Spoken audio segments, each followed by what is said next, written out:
जय श्री कृष्णा, राधे राधे। आप सभी भक्तजनों को श्री कृष्ण जन्माष्टमी पर्व की हार्दिक शुभकामनाएं। श्री कृष्ण जन्माष्टमी का व्रत भाद्रपद मास की अष्टमी तिथि को किया जाता है।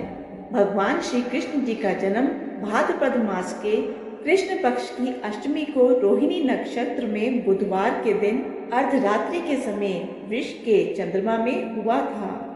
इस व्रत को करने और इसकी कथा को सुनने मात्र से पापों का नाश होता है और सुख सौभाग्य में वृद्धि होती है। तो आज आप सुनेंगे भगवान श्री कृष्ण जन्माष्टमी की बहुत ही दुर्लभ कथा। तो आप सभी भक्तजन इस कथा को बड़ी ही श्रद्धा और प्रसन्नचित्त मन से सुनिएगा। जन्माष्टमी की कथा शुरू करने से पहले आइए सुनते हैं यशोदा माता और बाल गोपाल की बड़ी ही सुंदर कथा। एक बार की बात है, यशोदा माता नटखट कृष्ण की शैतानियों से तंग आकर उनके पीछे छड़ी लिए दौड़ी। जब प्रभु ने अपनी मैया को क्रोध में देखा तो वह अपने बचाव के लिए इधर उधर दौड़ने लगे। भागते भागते श्री कृष्ण एक कुम्हार के पास पहुंचे। कुम्हार अपनी मिट्टी के घड़े बनाने में व्यस्त था, लेकिन जैसे ही कुम्हार ने श्री कृष्ण जी को देखा वह बहुत प्रसन्न हुआ। कुम्हार जानता था कि श्री कृष्ण साक्षात परमेश्वर हैं। तब प्रभु ने कुम्हार से कहा, हे कुम्हार, आज मेरी मैया मुझ पर बहुत क्रोधित है। मैया छड़ी लेकर मेरे पीछे पीछे आ रही हैं। आप मुझे कहाँ पर छुपाएंगे?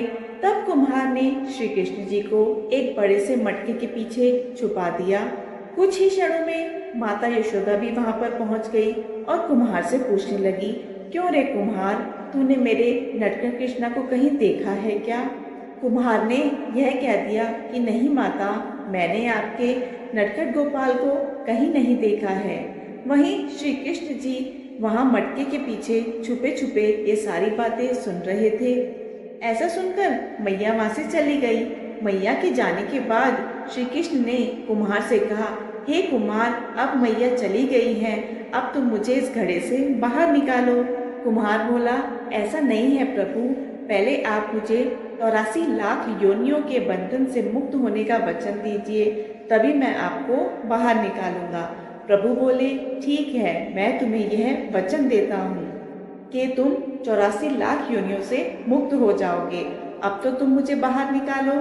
कुम्हार कहने लगा, मैं अकेले नहीं प्रभु जी, मेरे परिवार के सभी सदस्यों को 84 लाख योनियों के बंधन से मुक्त होने का वचन दीजिए, तभी मैं आपको इस घड़े से बाहर निकालूंगा।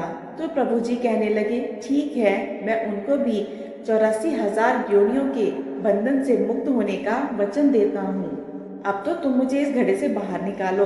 तब कुम्हार कहने लगा, बस प्रभु जी, एक विनती और है, आप उसे भी पूरा कर दीजिए, उसके बाद मैं आपको घड़े से बाहर निकाल दूंगा। भगवान बोले, वह भी बता दो, क्या कहना चाहते हो? कुम्हार कहने लगा, प्रभु जी, जिस घड़े के नीचे आप छुपे हो उसकी मिट्टी मेरे बैलों के ऊपर लाद कर लाई गई है।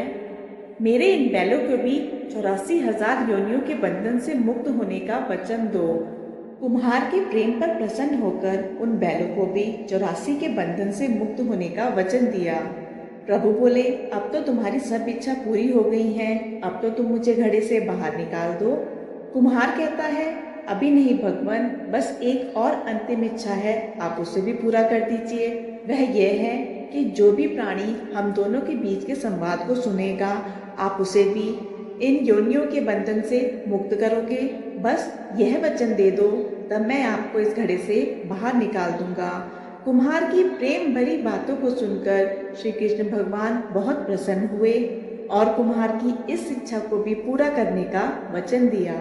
फिर कुम्हार ने बाल श्री कृष्ण को घड़े से बाहर निकाल दिया, उनके चरणों में साष्टांग प्रणाम किया, प्रभु जी के चरण धोए, चरण अमृत को पिया, अपनी पूरी झोपड़ी में चरण अमृत का छिड़काव किया और प्रभु जी को गले लगाकर इतना रोया कि प्रभु में ही विलीन हो गया।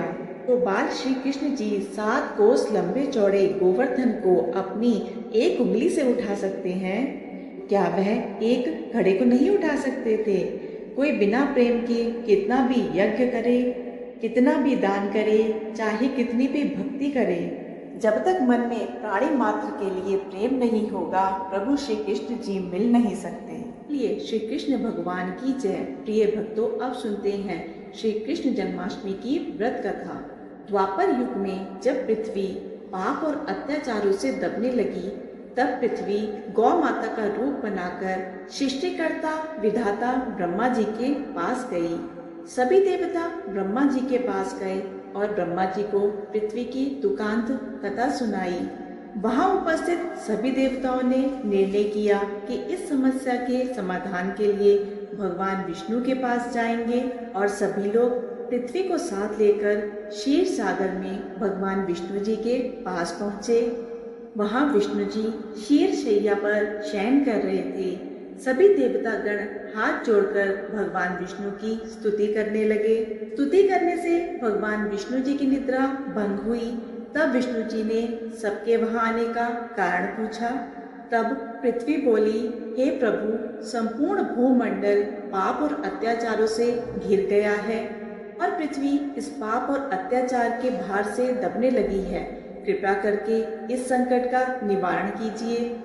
यह सब सुनकर भगवान श्री विष्णु बोले, मैं ब्रज मंडल में वसुदेव गोप की भार्या कंस की बहन देवकी के गर्भ से जन्म लूंगा। इसलिए तुम ब्रज भूमि में जाकर यादव कुल में अपना शरीर धारण करो। न कहकर भगवान श्री हरि विष्णु अंतर ध्यान हो गए और देवता तथा पृथ्वी ब्रज भूमि में आकर यादव कुल के नंद यशोदा और गोप गोपियों के रूप में पैदा हुए।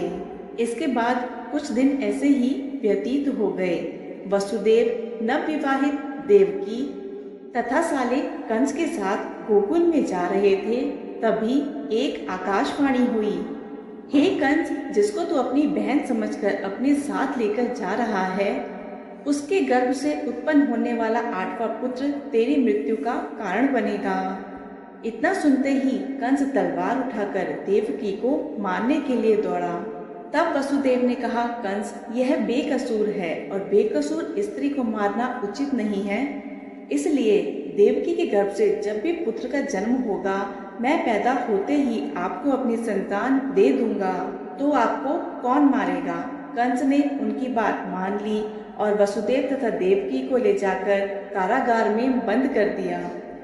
जब भी देवकी के पुत्र होता तो कंस उन्हें मार देता। इसी तरह देवकी के 7 पुत्र मारे गए। इसके बाद जैसे ही कंस को 8वें गर्भ की बात मालूम हुई, उसने वसुदेव और देवकी को एक विशेष कारागार में डलवाकर पहरा लगवा दिया। भाद्रपद मास की कृष्ण पक्ष की अष्टमी को भयानक रात के समय शंख चक्र गदाधारी भगवान श्री कृष्ण का जन्म हुआ तो चारों ओर प्रकाश फैल गया। गदाधारी भगवान की यह लीला देखकर वसुदेव और देवकी उनके सामने हाथ जोड़ खड़े हो गए। भगवान श्री कृष्ण ने जब अपना बाल स्वरूप लिया, तब देवकी और वसुदेव के हाथों की हथकड़ियां खुलकर गिर गई। दरवाजे अपने आप खुल गए और पहरेदार सोते हुए नजर आए। वसुदेव जी श्री कृष्ण को अपने साथ लेकर वहां से निकल गए और जब जमुना को पार करने के लिए तो यमुना का जलस्तर बढ़ने लगा। भगवान के चरण कमल छूने को ललाई जमुना भगवान श्री कृष्ण के पैर लटकाने पर उनके चरणों को स्पर्श कर कर उतर गई। वह बिल्कुल घट गई। वसुदेव यमुना को पार कर कर गोकुल धाम पहुंच गए। वहां जाकर खुले हुए दरवाजे और सोई हुई यशोदा को देखकर श्री कृष्ण को वहीं लिटा दिया और वहां से कन्या को ले आए। जब वसुदेव कारागार में पहुंचे, अपने आप उनकी बेड़ियां बंद गई और दरवाजे भी बंद हो गए। वसुदेव की बेड़ियां लगने के बाद वहां सोए हुए पहरेदार भी जग गए। हथकड़ियां लगने के बाद वह कन्या रोने लगी। जागे हुए पहरेदारों ने कन्या का रोदन सुनकर तुरंत कंस के पास खबर भेज दी, हे देवकी का 8वां पुत्र जन्म ले चुका है। यह सुनकर कंस वहां तुरंत दौड़ता हुआ चला आया। जब कंस ने कन्या को हाथ में लेकर पत्थर पर पटकना चाहा, तब कन्या हाथ से छूटकर आकाश में उड़ गई। साक्षात देवी के रूप में दर्शन देकर बोली, दुष्ट, तुझे मारने वाला गोकुल के नंद के ग्रह में प्रकट हो चुका है और इससे तेरी मृत्यु सुनिश्चित है। मेरा नाम तो वैष्णवी है, मैं संसार के कर्ता भगवान विष्णु की माया से उत्पन्न हुई हूँ। इतना कहकर देवी अंतर ध्यान हो गई और यह सब सुनकर कंस क्रोधित हो उठा। उसने पूतना राक्षसी को गोकुल के नंद के घर श्री कृष्ण जी को मारने के लिए भेजा। पर जब वह राक्षसी कृष्ण जी को स्तनपान कराने लगी, तब कृष्ण जी ने उसके स्तन से उसके प्राणों को खींच लिया और वह राक्षसी कृष्ण कृष्ण कहते हुए मृत्यु को प्राप्त हुई। जब कंस को पूतना की मृत्यु का समाचार प्राप्त हुआ, तो उसने क्रमशः केशी नामक दैत्य को अश्व के रूप में और उसके बाद अरिष्ट नामक दैत्य को बैल के रूप में भेजा। किंतु यह दोनों राक्षस भी कृष्ण जी के हाथों मृत्यु को प्राप्त हुए। इसके बाद कंस ने काल्यक नामक दैत्य को कौवे के रूप में भेजा, पर वह भी श्री कृष्ण जी के हाथों मारा गया। ने बलवान राक्षसों की मृत्यु के आघात से कंस अत्यधिक भयभीत हो गया। उसने द्वारपालों को आज्ञा दी कि तुरंत नंद को लेकर मेरे सामने उपस्थित हो। जब द्वारपाल नंद को लेकर कंस के सामने उपस्थित हुए, तो कंस ने नंद जी से कहा, अगर तुम अपने प्राणों को बचाना चाहते हो तो पारिजात के पुष्प ले आओ। अगर तुम नहीं ला पाए तो तुम्हारा वध निश्चित है। कंस की बातों को सुनकर नंद ने ऐसा ही होगा कहा और अपने गृह की ओर चले गए। घर आकर उन्होंने संपूर्ण वृत्तांत अपनी पत्नी यशोदा को सुनाया, जिसे श्री कृष्ण भी सुन रहे थे। एक दिन श्री कृष्ण अपने मित्रों के साथ यमुना नदी के किनारे गेंद खेल रहे थे और श्री कृष्ण ने ही जानबूझकर उस गेंद को यमुना नदी में फेंक दिया। यमुना में गेंद फेंकने का मुख्य उद्देश्य यह था कि किसी तरह पारिजात के पुष्प ले आए। अतः वह कदम्ब के वृक्ष पर चढ़कर यमुना में कूद पड़े। श्री कृष्ण जी के यमुना में कूदने का समाचार श्रीधर नामक गोपाल ने यशोदा मैया को सुनाया। यह सुनकर यशोदा माता दौड़ती हुई यमुना नदी के किनारे पहुंची और यमुना माता को प्रणाम कर कर बोली, हे माता, जब मैं बालक को देखूंगी तो भाद्रपद मास की रोहिणी युक्त अष्टमी का व्रत अवश्य करूंगी, क्योंकि दया दान सज्जन प्राणी ब्राह्मण कुल में जन्म, रोहिणी युक्त अष्टमी, गंगा जल एकादशी, गया श्राद्ध, रोहिणी व्रत, यह सब दुर्लभ है। हजारों अश्वमेघ यज्ञ, राजसूय यज्ञ, दान, तीर्थ और व्रत करने से जो फल प्राप्त होता है, यह सब श्री कृष्ण जन्माष्टमी के व्रत को करने से प्राप्त हो जाता है। यह बात नारद मुनि ने इंद्र से कही थी। इंद्र ने कहा, हे मुनियों में श्रेष्ठ नारद, यमुना नदी में कूदने के बाद वह बाल रूपी कृष्ण ने पाताल में जाकर क्या किया, यह संपूर्ण वृत्तांत भी बताएं। नारद मुनि ने कहा, हे इंद्र, पाताल में उस बालक से नागराज की पत्नी ने कहा कि तुम यहाँ क्या कर रहे हो, कहाँ से आए हो और यहाँ आने का क्या प्रयोजन है। नागराज की पत्नी बोली, हे कृष्ण, क्या तूने द्रुत क्रीड़ा की है जिससे तू अपना समस्त धन हार गया है? यदि यह बात सत्य है तो कंकन, मुकुट और मंदिरों का हार लेकर अपने गृह में चले जाओ, क्योंकि इस समय मेरे स्वामी शयन कर रहे हैं। यदि वह उठ गए तो वह तुम्हारा भक्षण कर जाएंगे। नागराज की पत्नी की बातें सुनकर श्री कृष्ण जी ने कहा, हे कांते, मैं यहाँ किस प्रयोजन से आया हूँ वह मैं तुम्हें बताता हूँ। समझ लो, मैं कालिया नाग के मस्तक को कंस के साथ जुए में हार चुका हूँ, वही मैं यहाँ लेने आया हूँ। बालक कृष्ण की इस बात को सुनकर नागपत्नी अति क्रोधित हो गई और अपने सोए हुए पति को उठाते हुए उसने कहा, हे स्वामी, आपके घर यह शत्रु आया है, आप इसका हनन कीजिए। अपनी स्वामिनी की बात सुनकर कालिया नाग निद्रा अवस्था में जग पड़ा। भगवान कृष्ण से युद्ध करने लगा। इस युद्ध में कृष्ण जी को मूर्छा आ गई। इस मूर्छा को दूर करने के लिए उन्होंने गरुड़ का स्मरण किया। स्मरण करते ही गरुड़ जी वहां आ गए और श्री कृष्ण जी गरुड़ पर चढ़कर कालिया नाग से युद्ध करने लगे और उन्होंने कालिया नाग को युद्ध में पराजित कर दिया। अब कालिया नाग यह भली भांति जान चुका था कि वह जिससे युद्ध कर रहा है वह कोई और नहीं, स्वयं भगवान विष्णु जी के अवतार श्री कृष्ण जी हैं। इसलिए उन्होंने श्री कृष्ण जी के चरणों में प्रणाम किया और पारिजात से उत्पन्न बहुत सारे पुष्पों को मुकुट में रखकर श्री कृष्ण जी को भेंट किया। अब कृष्ण जी चलने के हुए तो कालिया नाग की पत्नी ने कहा, हे स्वामी, मैं श्री कृष्ण जी को नहीं जान पाई। हे जनार्दन, मंत्र रहित, क्रिया रहित, भक्ति भाव रहित मेरी रक्षा कीजिए। हे प्रभु, मेरे स्वामी मुझे वापस कर दीजिए। तब श्री कृष्ण ने कहा, हे सर्पनी, दैत्य में जो सबसे बलवान है उस कंस के सामने ले जाकर मैं तेरे पति को छोड़ दूंगा, अन्यथा तुम अपने ग्रह को चली जाओ। अब श्री कृष्ण जी कालिया नाग के फन पर नृत्य करते हुए यमुना के ऊपर आ गए। तदंतर कालिया की फुंकार से तीनों लोग कंपायमान हो गए। अब कृष्ण कंस की मथुरा नगरी की ओर चल दिए। वहां कमल पुष्पों को देखकर यमुना के मध्य जलाशय में वह कालिया सर्प भी चला गया। इधर कंस भी विस्मित हो गया और कृष्ण भी प्रसन्नचित्त होकर गोकुल धाम को वापस लौट आए। उनके गोकुल आने पर उनकी माता ने विभिन्न प्रकार के उत्सव किए। अब इंद्र ने नारद मुनि से पूछा, महामुनि, संसार के प्राणी बालक कृष्ण के आने पर अत्यधिक आनंदित हुए। आखिर श्री कृष्ण जी ने क्या क्या चरित्र किया, वह सभी आप मुझे बताने की कृपा करें। नारद जी ने इंद्र से कहा, मन को हरने वाला मथुरा नगर यमुना नदी के दक्षिण भाग में स्थित है। वहाँ कंस का बलशाली भाई चारू रहता है। चाणूर से श्री कृष्ण के मल्ल युद्ध की घोषणा की गई। हे इंद्र, श्री कृष्ण और चाणूर का मल्ल युद्ध अत्यंत आश्चर्यजनक था। चाणूर की अपेक्षा कृष्ण बाल रूप में थे। भेरी, शंख, मृदंग के शब्दों के साथ कंस इस युद्ध को मथुरा की जनसभा के मध्य में देख रहे थे। श्री कृष्ण जी ने अपने पैरों को चाणूर के गले में फंसाकर उसका वध कर दिया।